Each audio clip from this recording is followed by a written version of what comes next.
കൃഷ്ണ ഗുരുവായൂരപ്പ ശരണം. ഹരേ കൃഷ്ണ ചാനലിലേക്ക് ഏവർക്കും സ്വാഗതം. ഈ വരുന്ന മെയ് 10 ഈ പ്രാവശ്യത്തെ അക്ഷയ തൃതീയ വരുന്നത്. അക്ഷയ തൃതീയ ദിനം ശാശ്വതമായ ഐശ്വര്യത്തെ പ്രതീകപ്പെടുത്തുന്ന ഒരു ദിനമാണ്. അക്ഷയ തൃതീയ ദിനം പുതിയ സംരംഭങ്ങൾക്കും മതപരമായ ആചാരങ്ങൾക്കും അനുയോജ്യമായ ദിവസമാണ്. വൈശാഖ മാസത്തിലെ ശുക്ലപക്ഷത്തിലെ തൃതീയ തിഥിയിലാണ് അക്ഷയ തൃതീയ വരുന്നത്. പുതിയ തുടക്കങ്ങൾ, സമൃദ്ധി, ഐശ്വര്യം എന്നിവയുടെ പ്രതീകമായ അക്ഷയ തൃതീയയ്ക്ക് വളരെയധികം സാംസ്കാരിക പ്രാധാന്യമുണ്ട്.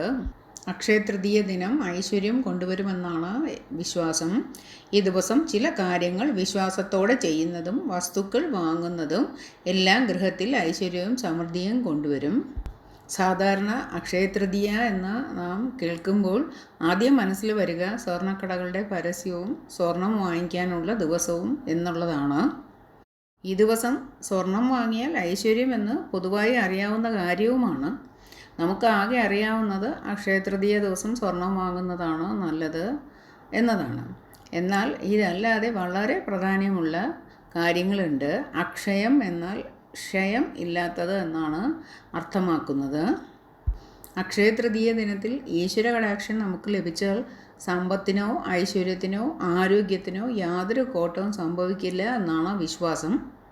അക്ഷയ തൃതീയ ദിനത്തിൽ ചില പ്രത്യേക വസ്തുക്കൾ വാങ്ങുന്നതും അതുപോലെ തന്നെ ദാനം ചെയ്യുന്നതും വളരെയധികം ഐശ്വര്യപ്രദമാണ്. അത് എന്തൊക്കെയാണ് ഒക്കെ നമുക്ക് നോക്കാം. അക്ഷയ തൃതീയ ദിനത്തിൽ സ്വർണം വെള്ളി തന്നെ വാങ്ങണമെന്നില്ല. ഈ പറയുന്ന സാധനങ്ങൾ നിങ്ങൾ വീട്ടിലേക്ക് അക്ഷയ തൃതീയ ദിനത്തിൽ വാങ്ങിക്കുക. ഒന്നാമതായി കല്ലുപ്പാണ്. കല്ലുപ്പിൽ ലക്ഷ്മി ദേവിയുടെ അനുഗ്രഹമുള്ളതിനാൽ കല്ലുപ്പ് അക്ഷയ തൃതീയ ദിനത്തിൽ വാങ്ങി വീടുകളിലേക്ക് കൊണ്ടുവരുന്നത് വളരെയധികം ഐശ്വര്യപ്രദായകമാണ്. രണ്ടാമതായി അരി.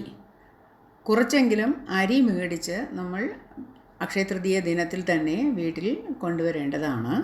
അരി അന്നപൂർണേശ്വരിയെ കുറിക്കുന്നു. മൂന്നാമതായി പറയുന്നത് മഞ്ഞളാണ്. അക്ഷയ തൃതീയ ദിനം മഞ്ഞളോ മഞ്ഞൾപ്പൊടിയോ വാങ്ങിച്ച് വീടുകളിലേക്ക് കൊണ്ടുവരാവുന്നതാണ്. നാലാമതായി പറയുന്ന വസ്തു പഞ്ചസാരയാണ്.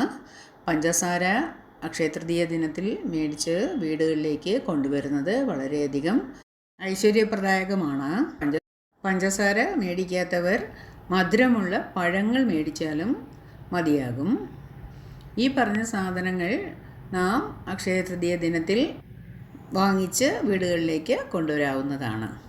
അക്ഷയ തൃതീയ ദിനത്തിന് മറ്റൊരു പ്രത്യേകതയുണ്ട്. നമ്മുടെ ശ്രീകൃഷ്ണ ഭഗവാൻ കുചേലന് സർവ്വ സൗഭാഗ്യം നൽകിയത് ആ ദിവസമാണ് എന്നാണ് പറയപ്പെടുന്നത്. അതേപോലെ ഗംഗാദേവി ഭൂമിയിലേക്ക് അക്ഷയമായി ഒഴുകി തുടങ്ങിയ ദിവസവും അക്ഷയ തൃതീയ ദിവസമാണ്. മഹാദേവൻ ഭിക്ഷയെടുത്ത് ജീവിക്കുമ്പോൾ പാർവതി ദേവി അന്നപൂർണ ദേവിയായി വന്ന് ഭക്ഷണം കൊടുത്തത് ഈ ദിവസത്തിലാണ് എന്ന് പറയപ്പെടുന്നു. ശ്രീ ശങ്കരാചാര്യർക്ക് ദരിദ്രയായ ഒരു സ്ത്രീ ഉണക്ക നെല്ലിക്ക നൽകിയപ്പോൾ പകരം സ്വർണ്ണ നെല്ലിക്ക നൽകി ആ സ്ത്രീയെ അനുഗ്രഹിച്ചതും ഇതേ അക്ഷയ തൃതീയ ദിനത്തിലാണ് എന്നാണ് പറയപ്പെടുന്നത്. കൗരവസഭയിൽ അപമാനിതയായ പാഞ്ചാലിക്ക് നമ്മുടെ ശ്രീകൃഷ്ണ ഭഗവാൻ ചേല നൽകി അനുഗ്രഹിച്ചതും ഇതേ ദിനമാണ്. പ്രകാരം അക്ഷയ തൃതീയ ദിനം വളരെയധികം പ്രാധാന്യമുള്ളതാണ്.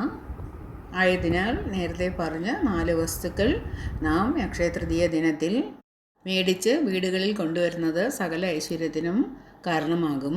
ഇത് കൂടാതെ മഹാവിഷ്ണുവിനും ലക്ഷ്മി ദേവിക്കുമായി ഈ ദിവസം നമുക്ക് ഏതെങ്കിലും മധുരമുള്ള പഴങ്ങൾ നിവേദ്യം ചെയ്യാം. ഒപ്പം ശകലം പായസവും നിവേദ്യം ചെയ്യാൻ പറ്റുന്നവർക്ക് നിവേദിക്കാവുന്നതാണ്. മഹാലക്ഷ്മി ദേവിയുടെ ഐശ്വര്യത്തിന് പാത്രമാകാൻ ഇപ്രകാരം ചെയ്യാവുന്നതാണ്. നമ്മുടെ ശ്രീകൃഷ്ണ ഭഗവാന് അല്പം അവൽ നിവേദ്യം സമർപ്പിക്കുന്നതും ഐശ്വര്യലബ്ധിക്ക് നല്ലതാണ്. ഇനി അക്ഷയ തൃതീയ ദിനത്തിൽ നമുക്ക് എന്തൊക്കെ ദാനം ചെയ്യാമെന്ന് നോക്കാം. അക്ഷയ തൃതീയ ദിനത്തിൽ ചില പ്രത്യേക വസ്തുക്കൾ ദാനം നൽകുന്നത് ഏറെ നല്ലതാണ്. കുടുംബത്തിൻ്റെ അഭിവൃദ്ധിക്കും സമ്പൽ സമൃദ്ധിക്കും അത് കാരണമാകും. പാവപ്പെട്ടവർക്കോ അതല്ലെങ്കിൽ അർഹതപ്പെട്ട അറിയാവുന്ന ആർക്കാണെങ്കിലും നമുക്ക് ദാനം ചെയ്യാവുന്നതാണ്.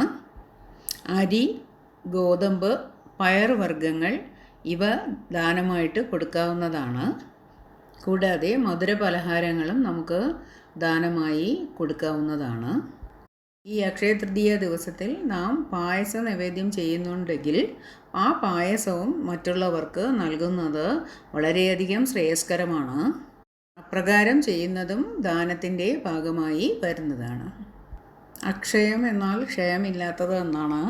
അക്ഷയപാത്രം എന്ന് പൊതുവെ പറയുന്നത് എത്ര എടുത്താലും ഒഴിയാത്തത് എന്ന് അർത്ഥം വരുന്ന ഒരു വാക്കായിട്ടാണ്. ആയതിനാൽ അക്ഷയ തൃതീയ ദിനത്തിൽ നാം ചെയ്യുന്ന ഓരോ പ്രവൃത്തിയുടെ നന്മയും നമുക്ക് അക്ഷയമായി തന്നെ ഐശ്വര്യമായി വിളങ്ങുന്നതാണ്.